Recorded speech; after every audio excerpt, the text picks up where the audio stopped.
did not go inside the real museum. I had a unique experience there because I went there exactly the day of the last day of the 100th anniversary. Okay. And they had a separate museum outside of the real $1 million museum, and it had like the real photos, like literally paper mache. It had all the history that the families of the black community had collected, but they didn't want to give it to the museum and put it on display because they felt like, you know, the museum was kind of like this big, you know, extravagant thing about how they destroyed our culture. And if they put that money into from the museum into our culture, then we would have a thriving Tulsa Black Wall Street to this day. Right. But due to the politics and the American system, and wants to glorify or so-called make it historical reference on some of our pain and suffering, and people capitalize off it. There's museums, there's a lot of entities that go into making money off of our history and culture. I'm teaching and native life. I'm teaching Afro 26. Is it this? Yeah, I think it's slides. No, that's the Outlook. I'm teaching them. I sent it to the Gmail. You sent it to my Gmail? Oh, is that it? No, wait a minute. Okay, maybe I should send it to your Gmail. Send it to me. Yeah. I don't. No, it was that other one. There it is. NCS. No, it's not. Yeah, I did send it. Oh, I think I did send it. And 202B. Sorry about that. Let me send it to your Gmail. I don't. Okay. But it was a very educational experience to go to Tulsa, Oklahoma, and participate in the okay, here it is, presentation. Send it to teachdocs80 Teach.80 at Gmail. or to teach. Well, all groups they destroy. If it's African American, that's why we have to silently do grassroots things, like, and not be in groups, but individual, because they know how powerful we are if we come together. Yeah. So the backbone experience showed me more so like it gave me a funnel point of view. They got setups for us to stop unifying, and they'll do it with money, extravagant material things, but our culture is so valuable. I just sent it to you. Our culture is so valuable that, it goes beyond the Eurocentric view of wealth. Right. And they can't Is it this? have a scale of measurement, yes, to, pay homage or respect some of our crafts, because, they won't be able to capitalize So teaching on Afro or profit from it. Afro 34. And they're literally, here we go. And they're literally, Have you taken all this? Okay.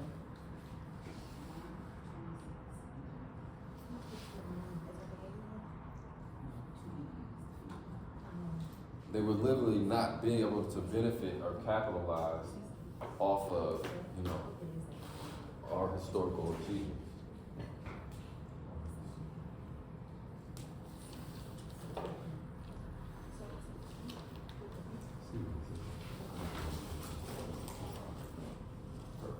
All right. So, I got my uniform on today. I'm diaspora though, just letting everybody know. There's a history culture between all my outfits. Sorry, my t-shirt's kind of old. These couple weather pants are kind of old as well, but they come straight from Bahia, Brazil. So I literally got these from one of the grounding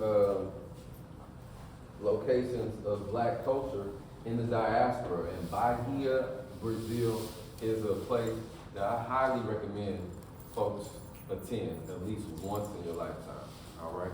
Is the camera angle on right on here? good? Yeah, see you. Okay, cool.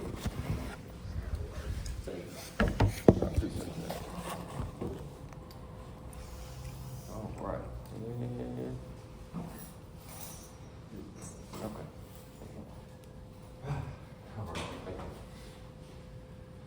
All right. I would like to formally introduce myself. Ladies and gentlemen, my name is Kevin Taylor, and I also go by AKA Brother Chief Black. I'm a graduate from San Francisco State University, AFRAM program, and I'm a local member of the community here from Oakland, California as well. So this is my presentation that I plan on introducing to you about Northern, Central, Southern African American unity. And this is something that I've been waiting to do for a long time. All thanks and praises to the creator, but yeah, a lot of energies went into not be able to present this like I want to, but now today is a good day so I can present this to people and see people to regurgitate. And I have a poem to go along with it to kind of like, enhance the movement as well. All right, so Northern, Central, Southern African American unity.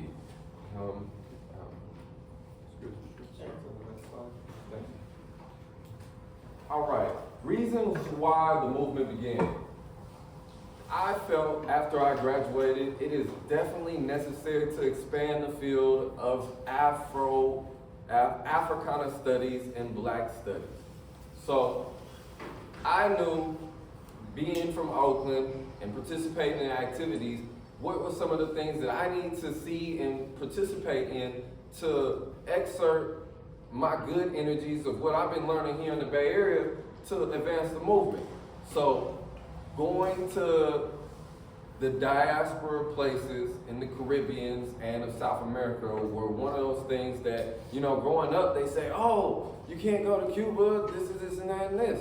Oh, it's Jamaica is dangerous, Haiti is dangerous, you can't go to Mexico. And they put this fear of you into you, so you don't have the ambition to take it upon yourself to travel to these great locations. And when you go to these locations, they are beautiful. I'm telling you, they have some of the most beautiful scenery that you've ever seen. So they have these stigmas on these places because those are also places of revolutionary action where the people are struggling that also went through the diaspora experience, and they're fighting to get out of the constraints of racism and deteriorized community by the setup of the systems of white supremacy. Basically, there's a system of white supremacy that also oppresses not just us here in America, but all over the diaspora. So going to some of these places and seeing what it's like is giving me my influence on, traveling and starting the movement. I went to the University of Panama.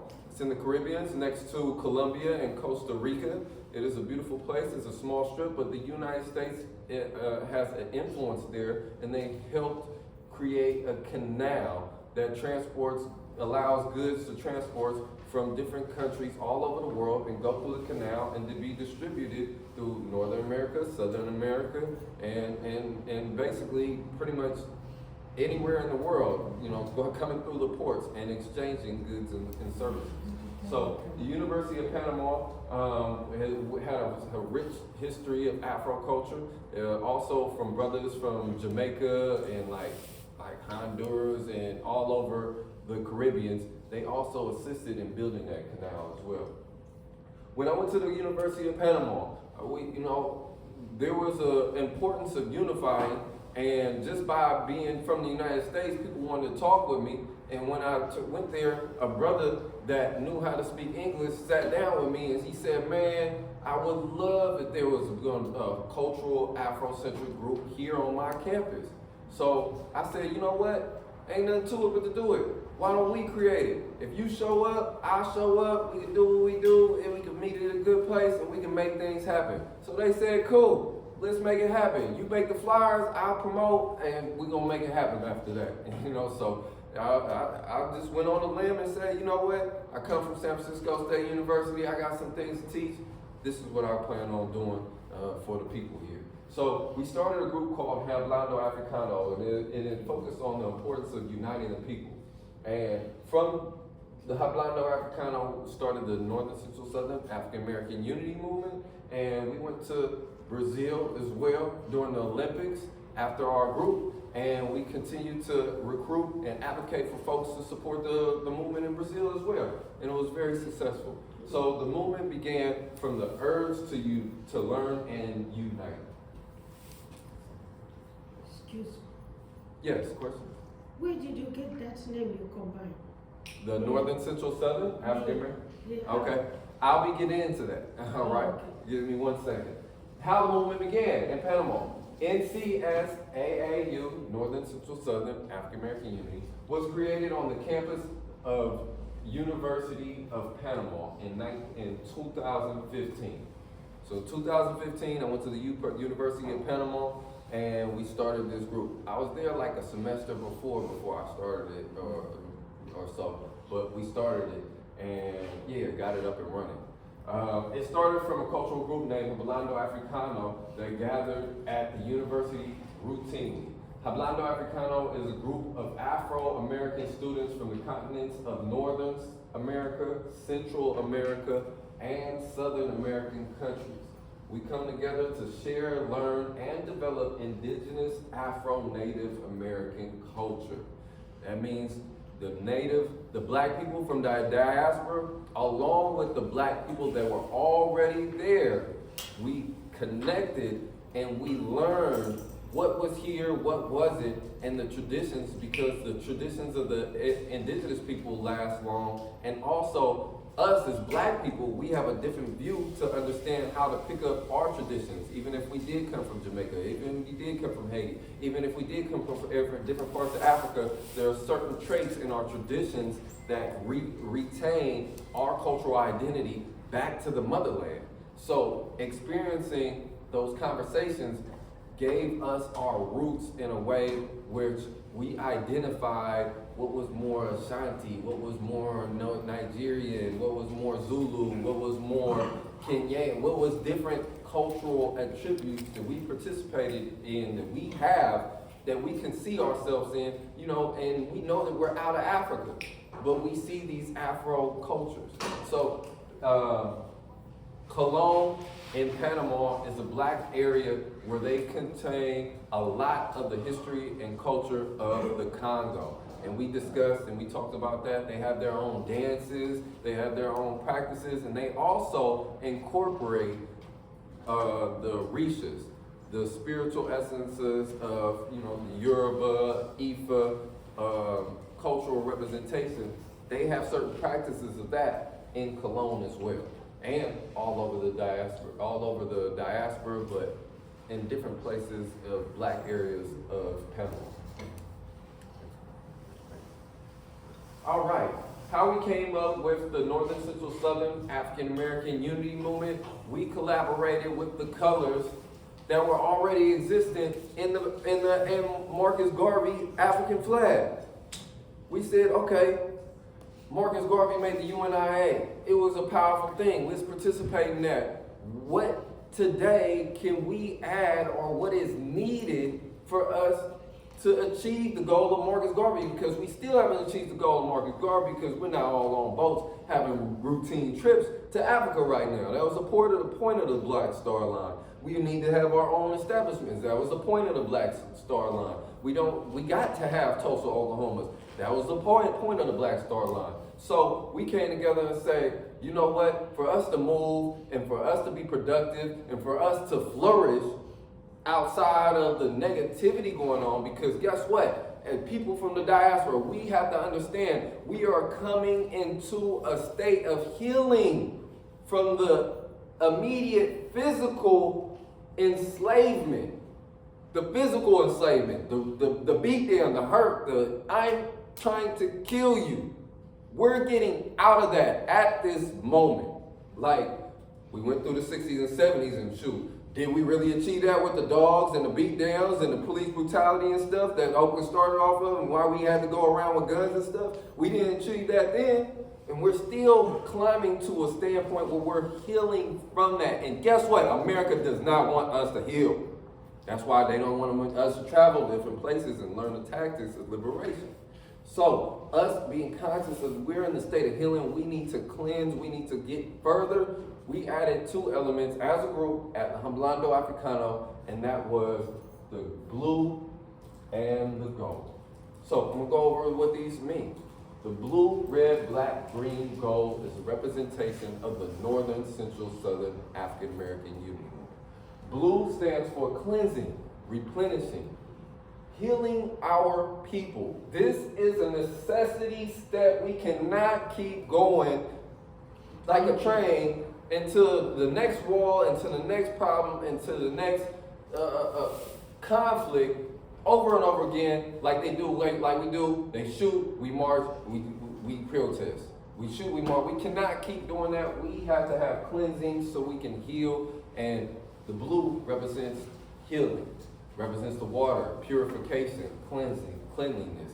And we want to take that into respect of every place that we go through of the diaspora. How can we heal? How can we cleanse ourselves from the trauma? Not admitting you have trauma from diaspora is part of the problem, Black folks. We have to admit that we have trauma, and we have to understand where to meet that and heal from. So there's places in the diaspora that contain extreme amount of healings just through its natural environment and the cultures of the people. So the blue is for the water, for the healing. It's a natural source of life. The blood is for the red is for the blood. The same representation as the flag and Marcus Garvey is for the blood of the people, and the blood is the flowing spirit of the people that captures the cultural traditions, along with the design seasons. We have different changing cultures that we participate in with the seasons and the time due to sun up, sun down, and the weathers. So the blood is representation of that. That's our spiritual traditions, our culture, how we came about, how we became great. Black is for the people. Melanin. We were originally the darkest form of melanin, coming from Africa, and which is very, very, very pigmented. We're watered down now. It comes from an ancestry of rape. That's where the Taylor name comes from. We were bred and stuff. The Smiths, the Joneses as well, and many others. But we understand we still have some of these features of our European ancestors. We have to be comprehensive of that and put it in its place. It isn't our full identity, but we went through we went through something that we didn't ask for, but we went through. All right?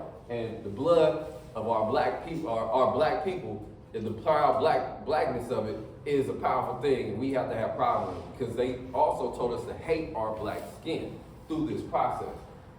Green is for the land of the motherland, and the land right here in the diaspora. That's what it stands for, the Northern, Central, Southern African American Communities. And we do have Amazon jungles in the Americas. And we need to honor and cherish those because those are natural sources of life that you can't pay for. You can't get those back.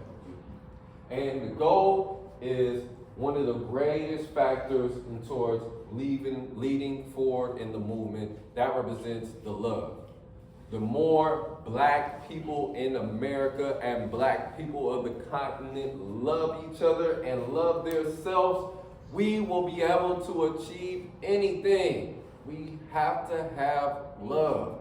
So the gold represents the love, the blue represents the cleansing, and that, along with the red, black, and green, which was started before I was born, I'm just adding and contributing, that creates the essence of movement, which we need for our people to heal, rise above, and reconnect to the motherland. We have to reconnect with love. We cannot have these ill stigmas. Oh, the African man said I'm this. Oh, we think of Africans like that. Oh, this, that. We can't go on like that. We have to understand we have differences. Let's embrace them with positivity. Let's not be judgmental, and let's move out of love.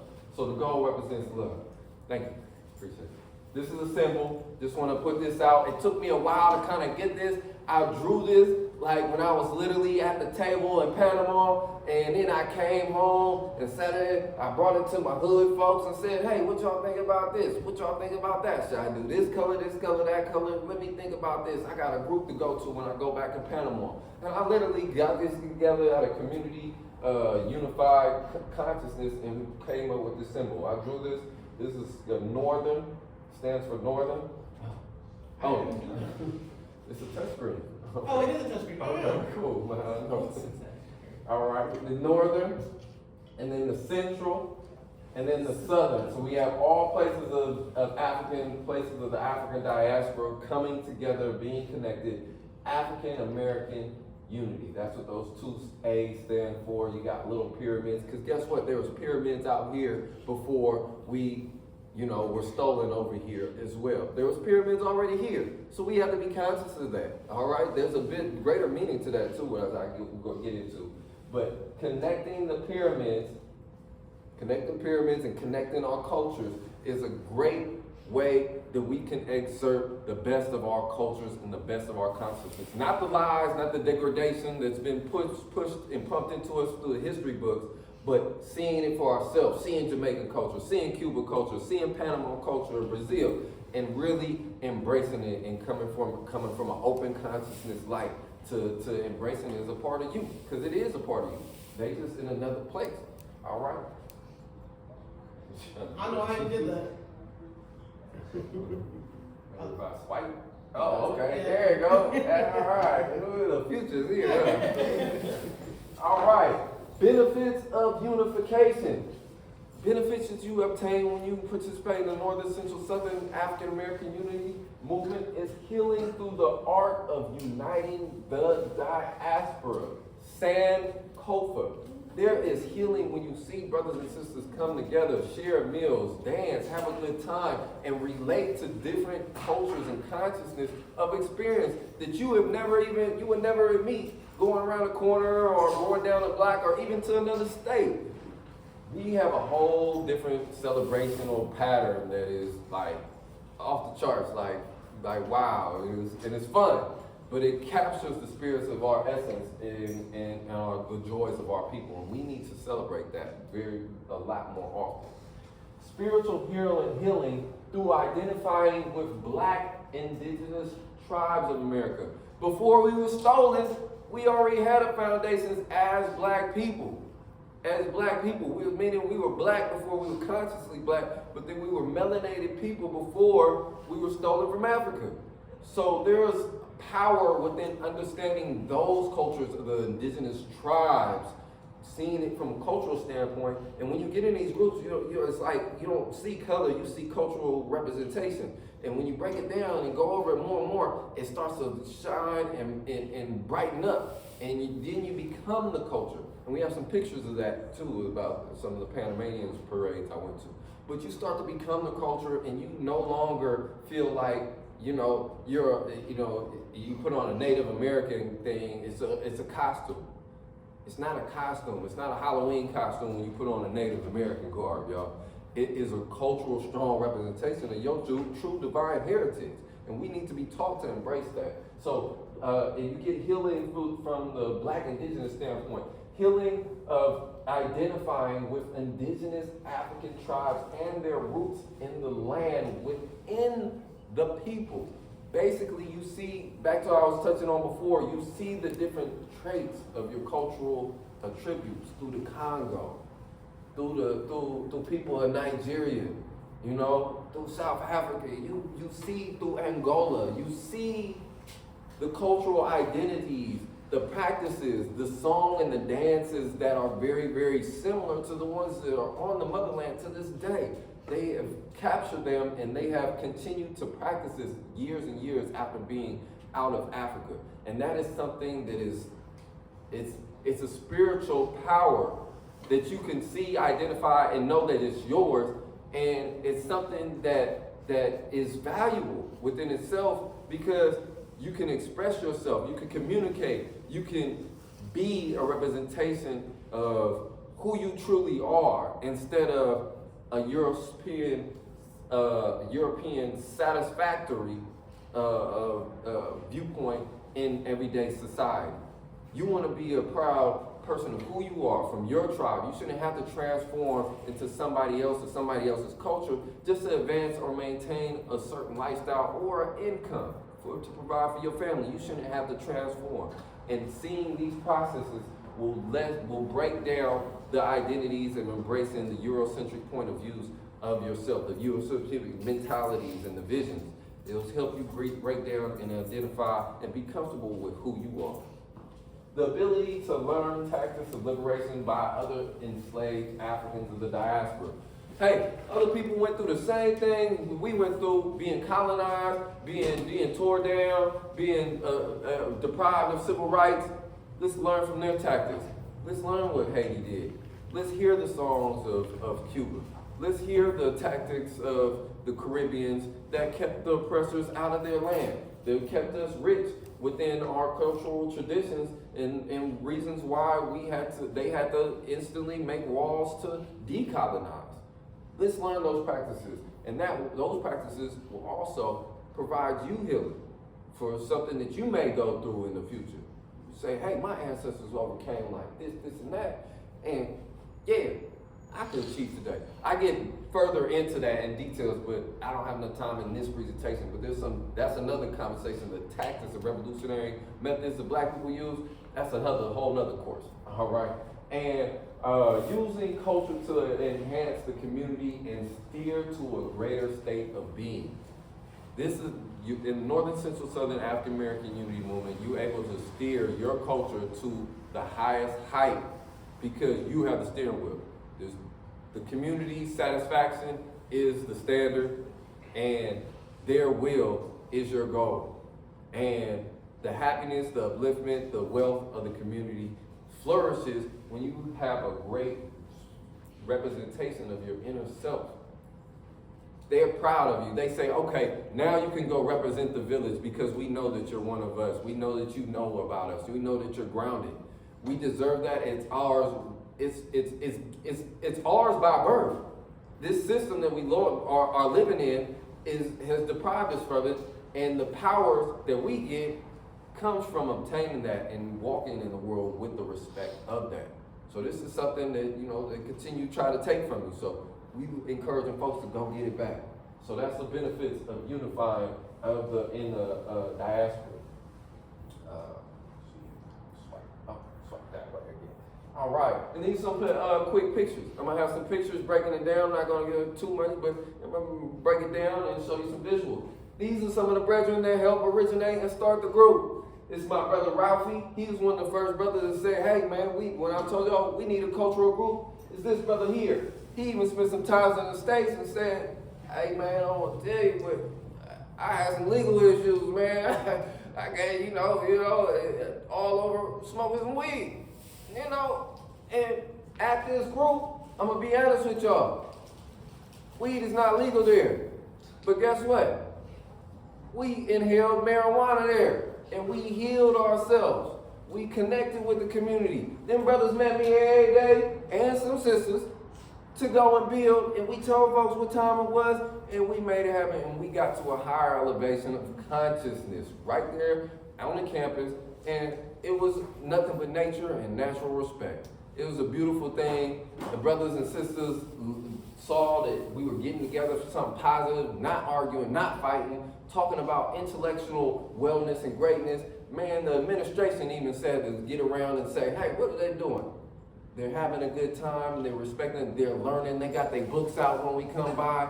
Man, they let us be free. And even though it's legal, we surely embrace the essence of the power of the herb right there. I'm gonna be honest with you. And it was a beautiful, amazing thing, and that's how the Northern Central Southern African American Unity Movement came about. Yeah. One of my brethren, rest in peace, he passed recently, a few months ago, unfortunately in a car accident in Panama.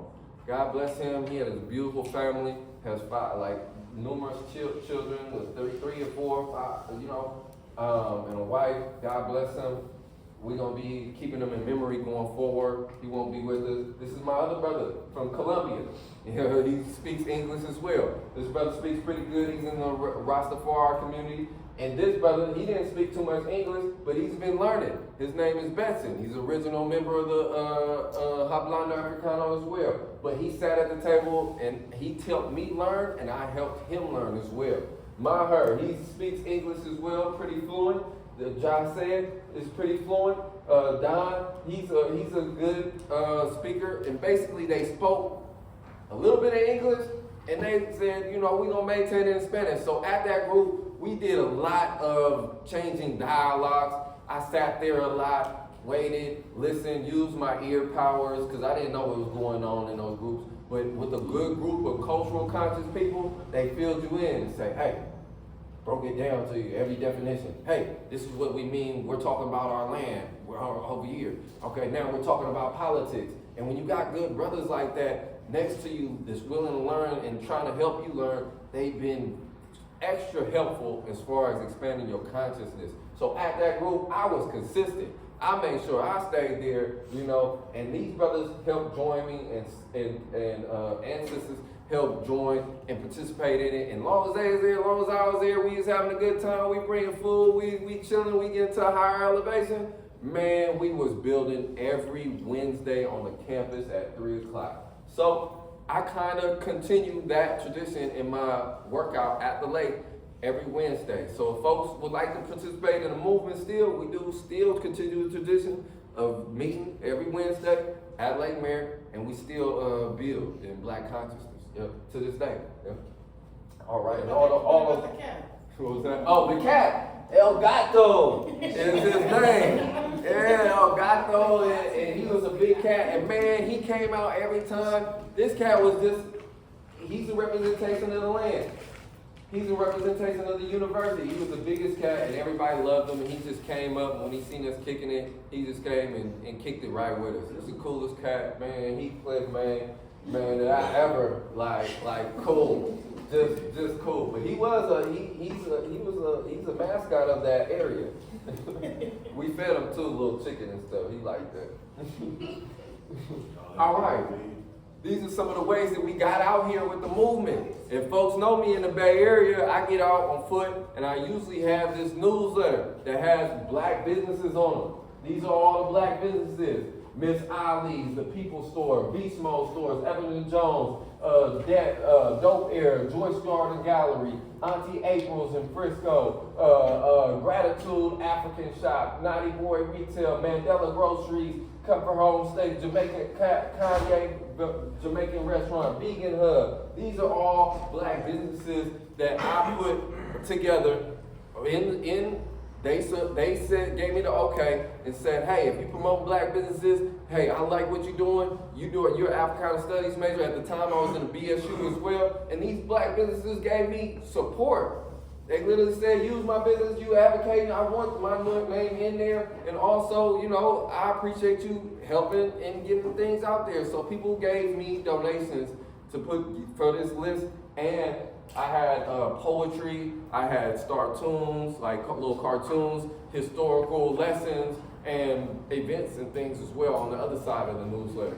So this was one of the tools of practicing the art of the culture, of my culture, and giving it out to other people, and it enhanced the movement. It gave me the funds to be able to travel, to be able to get there. And yeah, when I was out there, I also was hustling and selling t-shirts and things too eventually.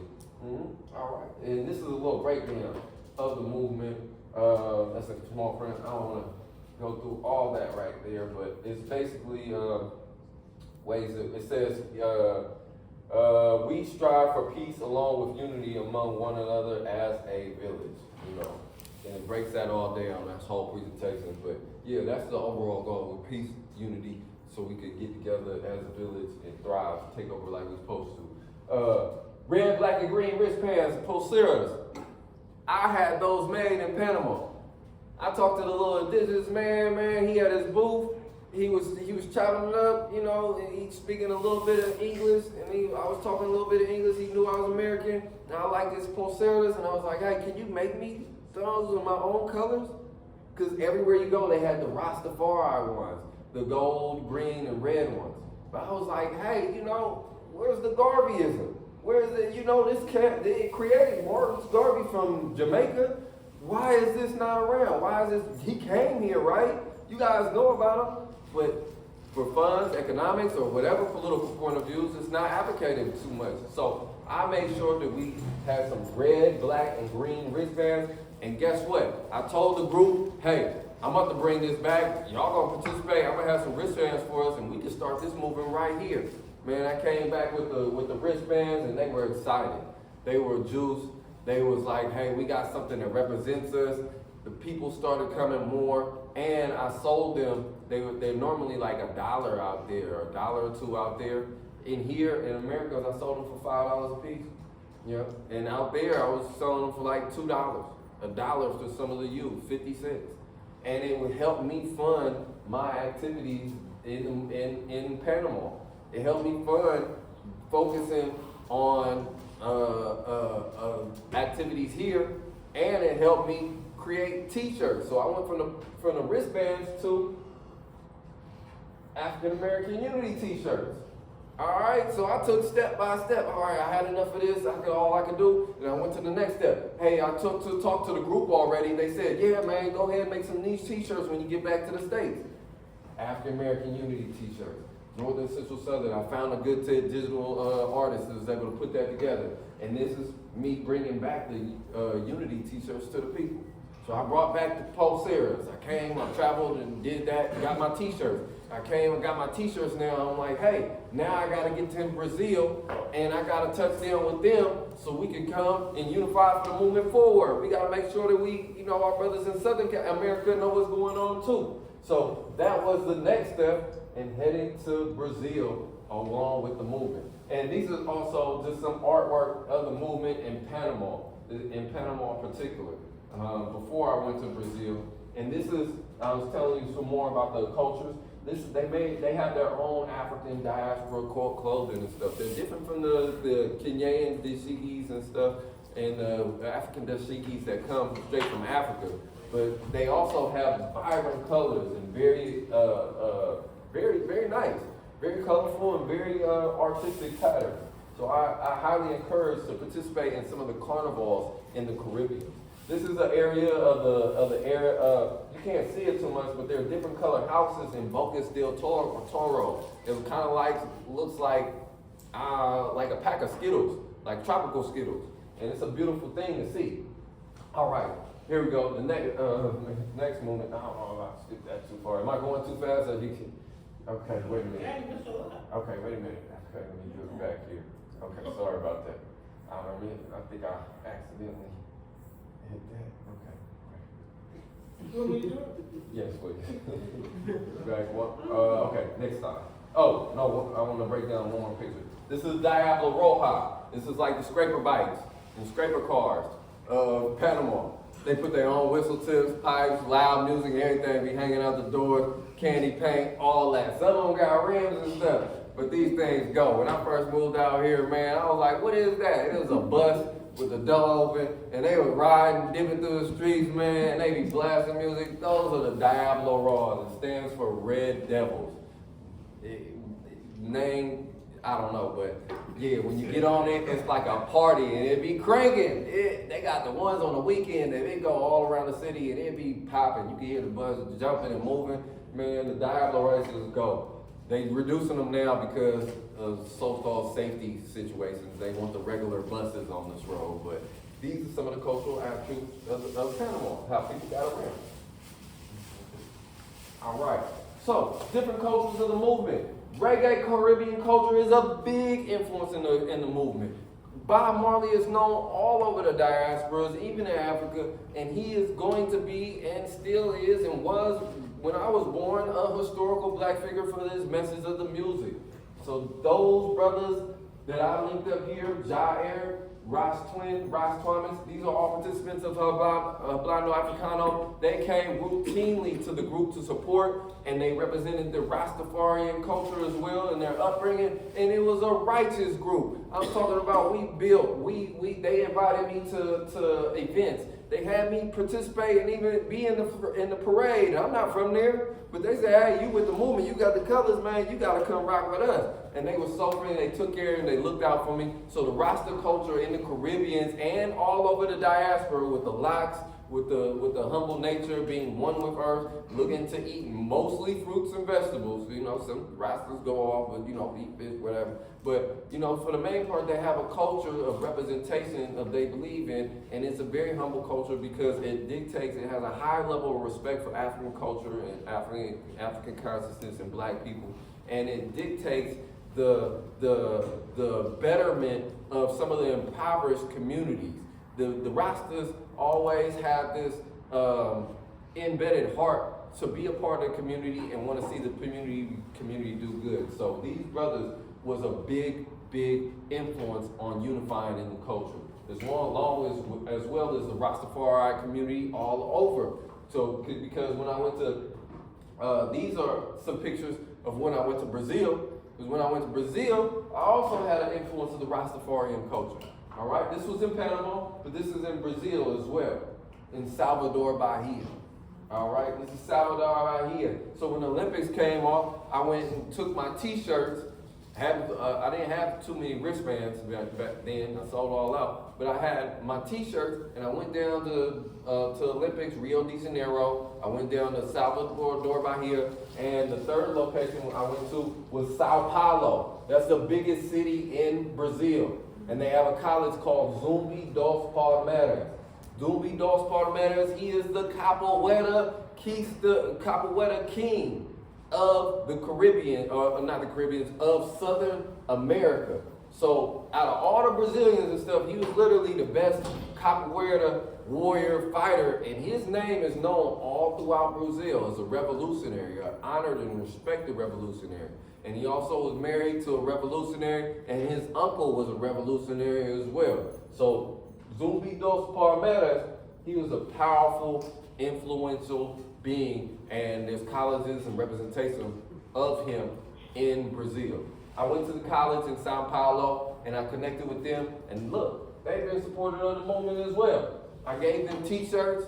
They connected, I connected with them, and we're looking to build next time we go out there and expand on ways that we could full-time the movement. This was in Bahia, and this is a representation of Yemoya. Yemoya is the water goddess originating from the ancient traditions and tales of Africa, and Yemoya represents fertility. She represents cleansing. She represents motherhood. She's a warrior. She's a protector, nurturer, and represents the rain and pretty much all water of life. And when you go to Bahia, there's numerous orishas that are dressed up, and the people hold their respect of that representation every day. They make sure that they have some orisha. And I went there and I was like, And it's not something where it's like one orisha, they just wear one costume. They might have Yemoya on one day, and they may have the costume of Oshun the another day. And they, you can never really tell, okay, who are you, unless you talk to what you represent, and then they'll come. But it's a whole different culture of representation of honor the spiritual deities of the orishas coming from Yoruba and Ifa culture. And those orishas played a vital role into the liberation of Brazilian black people. And that's another in-depth lecture as well. But we get deeper into that, and we connected all those cultures and it represents the orishas and things. They have this culture of candomblé, which is a mix of Christianity along with Ifa, along with Yoruba. Yoruba practices Ifa culture. And it is a big thing. And you literally kind of got to go to Brazil to experience the real source of candomblé. Like, it's different from Africa. It's not exactly, but they take even parts of like Cuba's culture and all that, and they mix it all entwined, and it's a representation of black spiritual practice. And it's very, very rich, and I encourage folks to learn a little bit of it as well. You learn more of it, you learn more about yourself. It's a different language and a dialect of interpreting life. So I experienced a lot of that in Bahia, Brazil. And when you do these, I forgot, left out the natural patois culture. When I went and traveled to some of these places, the natural culture of who I am literally translated to them, and they took what I was saying from consciousness. I didn't know and master Espanol or Portuguese. But when I went down there with my purpose, with my t-shirts and my certain words that I had practiced and regurgitated, the people helped me through the nature of the movement. They linked me up with somebody that did understand English. They linked me up with the places that I did feel comfortable in as far as the black places of life. They made sure that I was cool. I knew the do's and don'ts of what happens, how to stay black and how to not be harassed, how to, what you do when you come in the police, and all that. They put you up on game. And when you represent these cultures and they see that you're truly in that light, they open doors for you. You'll get to see a view of your vacation or your experience that nobody else will see. All right, so it's important to see and explore and be proud of who you are, because when they see that you embrace yourself, they know that you're not trying to take them down and trying to destroy their community. Man, they'll do so much for you, treat you as family, and make sure that you have the best time in your life while you're there. All right, so I just want to express the positive feelings and the images that and the things that I've actually experienced, opposed to the negative. No, I never got robbed out there. I never got robbed at dumb gunpoint or nothing. Nobody tried to take my stuff and something. Never got strong arm. Man, they showed me nothing but love. All right, I wasn't stupid going off places late at night, not wandering around and stuff, but I was in a good location, but I was protected also by the energies of my purpose, and people knew why I was there, and they helped me navigate through that. So it was a beautiful experience. All right, next class, I'm gonna wrap this up. This is the history of the canal. I went there with my lady. She's Panamanian as well. She's an Afro-Panamanian by cultural roots. And I went to the museum, the canal, where the black people helped build, Jamaicans helped build, and also people of the diaspora, some indigenous folks, some even Chinese worked on the canal. All right, so it was a place that people from all over the world went to help manifest. The United States influences it right now, which is, you gotta understand, billions of dollars comes through the Panama Canal. The United States runs that. We have our hands in a pot of a world entity, and we control it right now, but it does not serve the black indigenous people of the land, and we literally built it. It doesn't serve in building us better schools. This literally descendants of that built these great entities have not seen the benefits of it, due to racism and white supremacy. So they're literally still taking billions and billions of dollars through the canal to this day and purposely keeping us under so we can work on the canal, help them do that, but not see those benefits in the land. Those resources, we don't have any hospitals. We don't have any school systems that teaches us. They literally try to dilute and get our culture out of the historical books. And we have more than enough power and influence that shows like, hey, we should be receiving some of these benefits. So, due to white supremacy, we don't have a lot of access to the great Panama Canal and our influence and our best interest. And people continue to making money off of us to this day. Goods, services, and stuff are being transported through there to this day. And we still have reaped the benefits of our true due. Some people were taken care of that worked in the military. Some people get a check to this day, but it doesn't compensate for the whole amount of work that we contributed to building it. All right, and these are some of the indigenous places in the canal. You have a lot of natural wildlife that still is there today, and they have to do a lot of activism in the rainforests and things. This is one of the biggest like natural habitats in Central America, because it's right above Colombia. And there's a lot of work to preserve this area and its natural resources. We saw alligators there. They got jaguars there. They got numerous of friends, and I encourage people to take a nature travel to the Panama Canal and go on a boat. Next slide, please. Thank you. We have healing process. Like I said, this is where the gold and the blue comes from.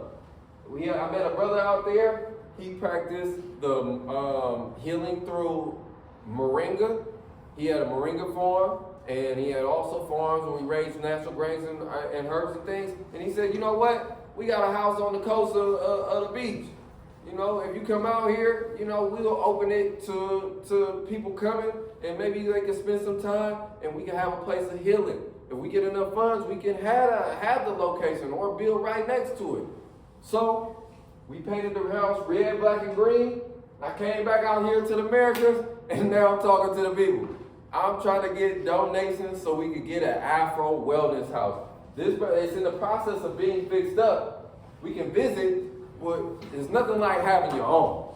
So this is one of the reasons why I got my t-shirts. I'm talking to the class. I want my people to come. We don't have to go and spend the money at the big fancy Donald Trump hotel when you go somewhere. You can come home and go in the community, and they can provide and give you hospitality and treat you like kings and queens of your own culture right there in the land. You don't have to go into the big city and, you know, feel prestige and come back broke.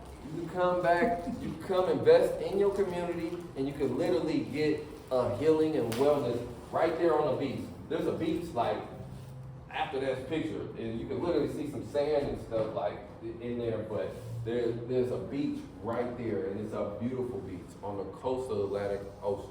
All right, so we have places of health, of wellness that we look to erect so we can have places to go to, so we can continue this healing process, this blue process, continue this gold process, this loving who we are as an African people. The art of bringing the culture to the people is now in effect. When you see me, I'm always advocating for Black history, Black culture. I have calendars right now with red, black, and green on them. I salute the red, black, and green because red, black, and green did so much for me. Even before I learned how to be an official member of the UNIA, I had the wristbands that I was already going around the Caribbean advocating for. So then I came back and I learned more about that, and I got involved with the Black Seeds calendars and the UNIA strategically here. But the UNIA red, black, and green is one of the tools that Marcus Garvey intended us to use to create liberation for our people to this day. We should have these things in effect. I'm just following the guidelines of the ancestors built before me, and I'm having a great time, and I want people to come along, and I want people to get liberated. I got healed in so many ways, and I would love my brothers and sisters to participate in this healing process through the Northern, Central, Southern African American Unity Movement. You change your language. You don't have to have this, oh, I have to be a perfect European speaking individual to be able to be in my peak in life. I don't have to do this. I can speak out my gut and my feelings, my emotions by speaking the patois of the people. When you get to a certain place where you hablo normal, natural, muy rápido, you got to get to express a different version of you. You don't have to put on a fake persona for who you really are, and your brothers get that, your sisters get that, and they build you up off the positives of your cultural representation, not the Europeanized, you know what I'm saying, stigma view, you know what I'm saying, they look at you from a deeper note. And those also get uplifted and they exert out you when the drums are ignited, when the dance is ignited, when the songs are ignited, when the poetry, when the art, the clothes is all together. That is the representation of culture that we need. It's a representation of culture that is priceless and it's very valuable, and we have to be able to appreciate the art to this day. All right. You know what? I have a poem as well. I'm going to go ahead and get into that. Pride of Colors, Actions of the Movement. This is some of my brethren. He embraced the blue as far as cleansing as well into his robes. And he makes robes and stuff now. Puts the blue, the gold is already there. And it's just something that we building on top of. The brothers, he does capoeira. got his Ethiopian flag, and they invited me to come and participate. This guy right here, he's a representation of a spiritual deity, like for instance, Legba or Ogun. And in Cologne, they still practice this, and he basically is a representation of, like, it's hard to explain it, but it's like a representation of the entity, the bad entity that came to the land, and ways that we drove it out. Like, and it also represents the essence of black culture that was used to drive out the negative energies. So to explain that, so they dress up in the demonic kind of like devilish looking figures, but they also a representation of the culture of transformation, of the spirit you had to have to get rid of the oppressors. So I can't explain it the best, but they have different cultures of costumes, dances that they practice in their parades, and it definitely links to the Orisha cultures, and it's definitely linked to the element of liberation, of revolution, and it's a very beautiful thing. All right, so I'm gonna go ahead and I'm gonna do this poem. It's entitled, it's Jamboree, but it has a little bit of history and culture of all that I basically talked about today. It's real. It's a poem that I sat down and wrote after I participated in the Northern Central Southern African American Union Movement. So listen closely and see if you can pick up some of the things that I talked about today. All right. This poem I'm going to recite is entitled Jamboree.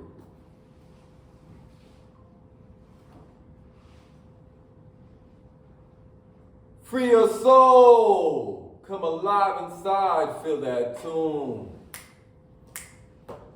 of jazz bands, Nyabingi drums, Shango's thunder, let them hear us come. We're on the move with music that makes your body groove, oh soon.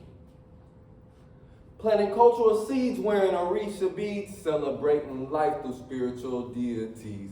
Inhale aromas of sacred recipes, soul food, gumbo, peace pipes for me, polvo. Shouting down when Babylon sets the system ablaze. Unnatural laws of the land are loco. Oppressive invades must fall. Yell out the freedom call of liberty, justice. Egalite for all. Unifying communities far and wide with parades in the streets. Jamboree, Mardi Gras and fiestas.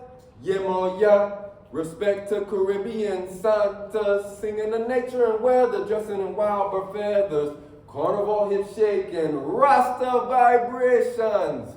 Reggae roots gives Jah guidance to our nations, overcoming king and queen assassinations and jailhouse plantations. We'll exercise our rights to create holy transformations for future generations.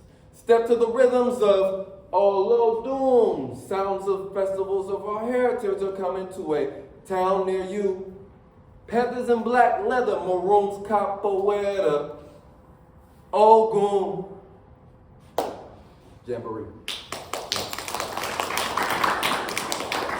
A little bit of the history, the cultures, it was all combined in my experience of traveling in the movement, and I love to participate in those festivals and festivities.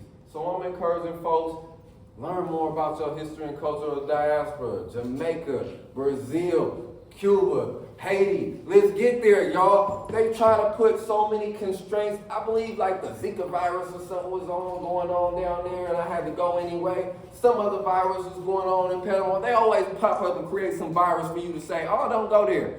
Man, get to where your destination is supposed to be going. Get Dr. Sebi'd up, get your immune system right, and make sure you touch these locations of your people and your culture. You gonna get rich by connecting with your people and learning more about yourself and learning that you don't have to go all outside of you just to be the real you. You can be you within yourself. You can embrace your indigenous Afro culture. You can embrace your indigenous African American culture. And you don't have to, transform into something that you ain't.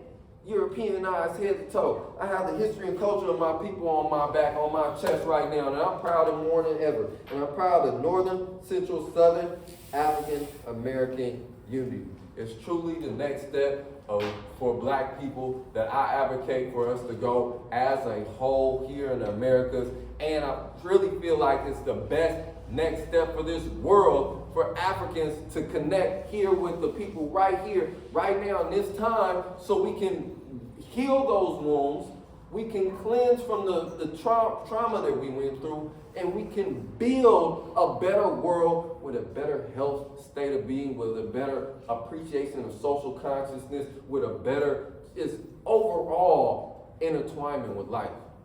So these are some of the things that we advocate for in the Northern, Central, Southern African American unity. I don't know if I have too many slides left. NCSAAU is in alignment with the Black movement. These are other Black movements. We building on Garvey. We're not trying to switch up and try to tear down Garvey. We love Garvey. We're building on Black Panther Party. We don't hate the Black Panther Party. The Black Panther Party were the first ones doing the Northern, Central, Southern. As soon as they learned something in Oakland, California, they went off around the world, and that's how you know about the power of Black. We building on the Rastafarian movement, staying connected and one to the land, respecting our natural self. Rastafari is a way of life, was presented to people as a religion, and it's a way of life that originated in the motherland. Building with different countries of the diaspora is a key. We don't want no walls. We want to get access to Cuba. We want access to Colombia. We want access to these places of our roots. And participate in the movement, you build a better you with the tool of your heritage. You build a better who you are inside. You can pass things on to your offsprings, to your future generations by the knowledge that you have obtained by experiencing these great places of the diaspora. So, any hands? Anybody been to Jamaica? We got one sister been to Jamaica, Costa Rica, Brazil. Some of the places that I've been to outside of Jamaica. Anybody else in diaspora? That's a problem, and we gotta change that, and we gotta make sure that we have access, because by the time we hit like 18 and learn what we're supposed to be doing in high school, we should be learning these different cultures, because later on down the road, you're gonna have to interact with a Jamaican, you're gonna have to interact with a Haitian, somebody that speaks Spanish, is Black as well, a Brazilian. Those are the richness of our connections, for us not to be able to travel like that and have so much. I know it's difficult. I know it's expensive. I know it's costly. But with investment of the Northern, Central, Southern African American Unity Movement, this is your divine right. And we plan on having the funds to make sure that you guys have this access. So we have our wellness places, we can get there. We get our own public transportation, our boats and our trains and our planes, we're going to make it happen. And you know what? There's nothing stopping us to do it. Ain't nothing to it but to do it. Just unification at its finest. It's a divine time for us to do so. We have all the tools. Our ancestors built this before us, and we just build it and literally climbing on our backs and holding the flag and holding the torch. All right, to this day. So I'm encouraging everybody, y'all, go out there and travel. Do not get a viewpoint of Oakland is all that the world has to offer. Go out there, get out of California. Go out there, travel, go someplace for a week or two. If you can't, I went 6 months at a time down to Panama. I went 3 months in Brazil. Travel, participate with your community, soak up the essence. But overall, it'll make you a better person. You'll identify with your roots for the motherland. You'll identify with your indigenous roots if you have that in your blood here. And you'll be a more completed, well-rounded, grounded individual going to any task you're going to be looking forward to in the future. So I appreciate y'all. My name is Chief Black, everybody. Thank you for taking this time to just hear me out, you know what I'm saying, break down the Northern, Central, Southern African American Unity Movement. If you would like to participate in the movement, future aspirations of Northern, Central, Southern African American Unity Movement are to explore, learn, and connect with different Afro cultures of our Keeper Africa, and the African diaspora. We focus to become educated about the real history coming from the original people's perspective that represents the heritage of the land. With knowledge of our roots, we will embrace our heritage through creative future cultural celebrations. We advocate for the unification of people of the diaspora and people living on the continent of Africa. Peace and blessings, y'all. Much love. Black Power, blessed love. Appreciate y'all. Appreciate being able to do a presentation of African American Unity Movement on the last day of the semester. Do I have any questions, anyone? Any questions? Can anybody go to college at universities in different countries? You went to the University of Panama? I went to the University of Panama. Can anybody apply to universities in other countries? Sometimes you can. I had easier access because it is very heavily influenced from America and the United States. So yeah, they will, if you're from the Americas, they'll find a way to keep you there and try to, you know, if you really want to go to school, they'll make it happen. So there are ways to, just go there, participate, show up, and get your education on. So you went through the University of Panama, like that would, you know, maybe explain how you. How I funded my trip on getting to Panama. I literally rented out a room in my apartment, and I took that money and I went down there and I spent some time, you know, in Panama. So you went on your own account? Yeah, I did not go attached to a school. I did not go attached to a program. The programs that I was looked into and were interested did not serve the intent that I needed to go for as an Africana Studies major. It didn't have any grounded black outline that would guide me to learning all about the history and culture of the black people. I literally had to dig and do research of how, you know, where our roots were. And once I was there, that's when people said, oh, you here now, let me take you over here. I was going to parties and collaborations of people with nothing but abundant black life pretty much my whole time once I learned how to communicate. So it is a blessed thing to be able to go. And don't be scared if you don't go with a group of individuals. You went by yourself? I went by myself. Do I encourage going by yourself? Not on low funds. If you got good funds, you can get a good place, a good Airbnb, a good host, and he'll take care of you and treat you like royalty out there. But I had low funds. I was just making it, you know, as a dude. You know, I slept in a dorm with, like, when I first got there with like 6 other people, you know, or at least 4 at the first. It was like 7 people, 8 people total in the house, and it was like 4 people in my room, bunk beds. But you know, at $125 a month, you know, you got food, you got a place to stay. They don't necessarily feed you, but you got a place to stay, a place to shower, and that's all you need. And there was no hot water, so it's kind of like, yeah, it's warm. No hot water. Like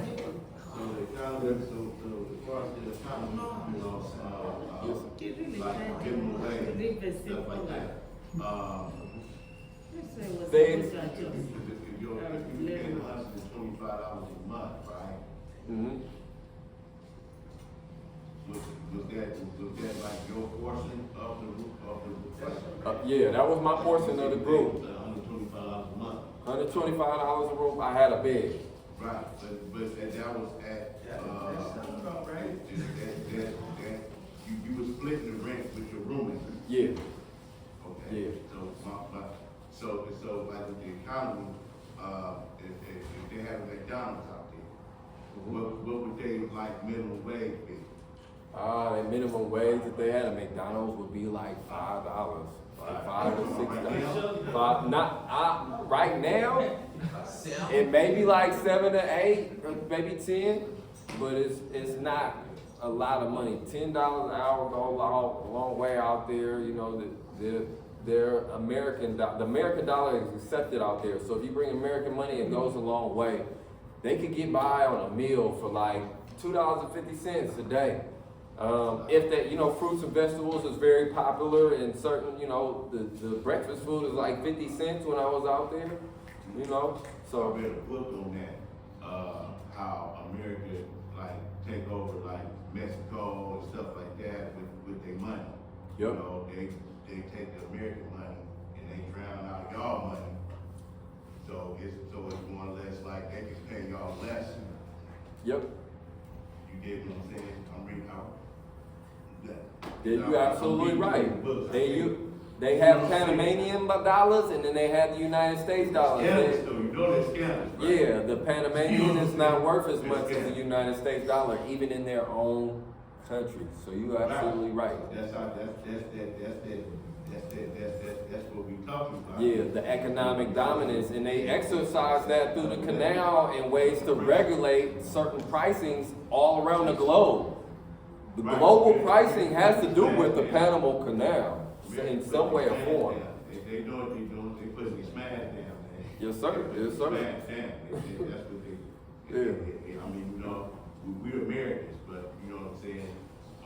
We on the inside. I mean, I guess outside looking in, still in America, because we don't know how they get down. Yep. In other countries, in other parts of the world, they get down kind of like scammers, man. They not doing You know what I'm righteous saying? things That's by like, they got a lot of sweatshops going around. They got a lot of things You know what going I'm on. saying? They do got sweatshops, well, not necessarily sweatshops, but they do have some factories in Panama and different places in the Caribbean where, you know, they try to take advantage. The reason why I call it sweatshop is because they're not gonna never pay anybody what they worth, like how we complain about in America. Absolutely. You know what I'm saying? They're never gonna, man, $8 an hour? Yep. Do you know how high crime would be? You know what I'm saying? Yeah. I'm just saying, man. I'm just reading a couple of books, man, and man, I'm trying to put this together, man, because my mind, I got all that mind. I see Jello right now, but it's not, you know what I'm saying? You got it. Hey, it's all gonna come together. I encourage to travel. Maybe it's a week or two, man. Get out there, see what it's like, touch a beach. I would love to go to Panama. I would love to go to Jamaica. I would love to go to Africa. Okay. You gotta treat me a certain way because I'm from East Oakland, man. Yeah. All right. You Well, gotta build with us some more, brother. I'm not boozy. You know what I'm saying? I'm not boozy. You see what I'm saying? Yeah. What I'm saying, because I'm not boozy. I got ghetto class, man. Yeah. I don't know how to pronounce that. Build with us, brother. We should be having some opportunities where we can expand to the community people to get them involved as well. Yeah. We have another question. Any more questions? Brother, raise it. You got your hand up. Okay. All right. Well, I appreciate everybody. Anybody else got any questions about Northern, Central, Southern African American Unity, the movement? I can say something. Yeah. So basically what you experienced was a very humbling situation, like when you had to, not the hot water, but you was really more there to connect with your roots. Yes. And so I know I think I did the 21andMe to find out where my roots was, but I don't think we know what our tribes are. I think that's what it was. I think my family, my ancestors from like Ghana or somewhere. But so the best thing to do, what you encourage us to do when we do travel to different countries is to learn about all the tribes since we don't know which tribe we came from. Yeah. How many tribes are they? Is it just a lot or? Are you talking about in America or Africa? Like in Africa. Yeah, there's thousands of tribes in Africa. But this is the cool part. When you learn more about the African, Northern, Central, Southern African American Unity Movement, you learn about the traits of those cultural characteristics of the people from those areas of African, of Africa. And you can look into yourself and say, oh, there's little traits like, just libations, that's a little something like just going to the water and praying or getting into and cleansing, like those are little things that, you know, hold our traditional DNA, our cultural Right, DNA. because one of my teachers, he was an African American studies teacher as well, and he will always ask the elders like, "Oh, can we close the class now? Can we start the class?" And I was like, "Where did you learn that from?" Because it wasn't our culture out here, and he said he learned it back in Africa. He wasn't from Africa, but he went to school out there. And so then I was like, dang, like I would want to know, you know, some of the cultures out there. I don't know what tribe I came from, but I don't know. It just seemed like there's just gonna be a whole bunch. Absolutely correct. But on the top of that, sometimes like I would have to ask permission for my elder here to speak in certain situations. Right, and or, that's a good you know, thing. Like, you know, Yeah. and that's a part of our culture. But it's a lot of that I don't know, how can we find it out though? Like, I like to get into those things, but how we find out, there's certain practices that when you go to these areas, you see what they do like naturally, and you kind of implant that and connect it to your roots as well, like some of the things your grandparents or your family members saw, and you can participate with that too when you do learn those things. Go ahead. I know what she's saying because they was talking about this retribution thing, but you had to prove that you are, From a certain part of Africa. right. Yeah. That you had, and see, that's the part. DNA helps, you know, but also outside of DNA, spiritual practice and spiritual in-tuneness, you can literally, you know, go to a realm within yourself, within the knowledge of self, and you can, you know, literally be gravitated to the cultural representation that was of your past life. You just gotta take some time to meditate, learn about different cultures of that area. In the Northern Central Southern African American Union Movement and in the Black Student Union, that's what we kind of just do. Like we put you in places that identify you and just connects you to your overall relative heritage. And every person has to tap it within themselves, but though the ability to see as we further define and break down, and sorry, in this presentation, I wasn't able to break it down too much in depth of that detail, but that is our practice as teachers of African diaspora of African studies, to be able to identify that to you so you can connect. So that is our job as teachers, to be able to teach you that element. So we're gonna be looking to get more in depth in that in the future. Yeah, I want my money, man. And, Yeah. You know what I mean? If they say, hey, man, show them who you related to. You know what I mean? I'm gonna say Shaka Zulu off top. Yeah, you know. I'm gonna say yeah, you Harry could feel that. That's what I'm saying. I love to hear that. Harry Tubman, Shaka Zulu. That's what's happening. Yeah, I know I'm gonna generational say warriors. Harry You feel me? Yeah, I'm Ramses with me. You feel me? Put me to the pharaohs. You know what I'm saying? Realign me. You feel me? You know what I'm saying? Don't take mine. You know, we made this. This is where we come from.